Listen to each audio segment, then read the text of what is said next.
My father came from Japan in 1905. He was 15 when he immigrated from Japan. He worked until he was able to actually build a store. Let me tell you a story in the form of a dream. I don't know why I have to tell it, but I know what it means. Close your eyes, just picture the scene as I paint it for you. It was World War II when this man named Kenji woke up. Ken was not a soldier.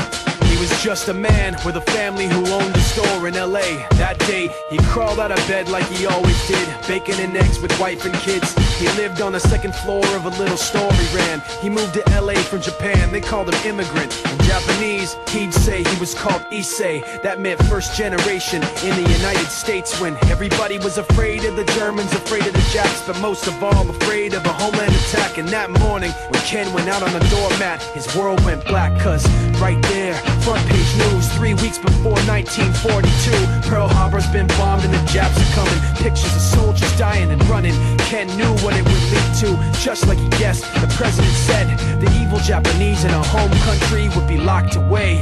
They gave Ken a couple of days to get his whole life packed in 2 bags. Just 2 bags, couldn't even pack his clothes. Some folks didn't even have a suitcase to pack anything in, so 2 trash bags is all they gave them. And when the kids asked Mom, where are we going, nobody even knew what to say to them. Ken didn't want to lie, he said the US is looking for spies, so we have to live in a place called Manzanar, where a lot of Japanese people are. Stop it, don't look at the gunmen. You don't want to get the soldiers wondering if you're gonna run or not, cause if you run then you might get shot. Other than that, try not to think about it. Try not to worry about it being so crowded. But someday we'll get out, someday, someday. As soon as war broke out, the FBI came and they just come to the house and you have to come. All the Japanese have to go. They took Mr. Nii, that people couldn't understand why they had to take him, because he's just innocent laborer. So now they're in a town with soldiers surrounding them. Every day, every night, look down at them. From watchtowers up on the wall, Ken couldn't really hate them at all. They were just doing the job and he wasn't gonna make any problems. He had a little garden, vegetables and fruits that he gave to the troops in a basket his wife made. But in the back of his mind, he wanted his family's life saved. Prisoners of war in their own damn country, what for? As time passed in the prison town, he wondered if he'd live it down if and when they were free. The only way out was joining the army, and supposedly some men went out for the army, signed on, and ended up flying to Japan with a bomb. That 15-kiloton blast put an end to the war pretty fast. 2 cities were blown to bits.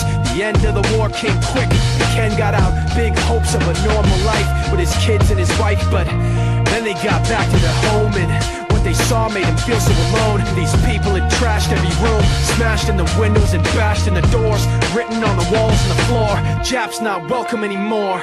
And Kenji dropped both of his bags at his sides and just stood outside. He looked at his wife without words to say. She looked back at him, wiping tears away, and said, someday we'll be okay, someday.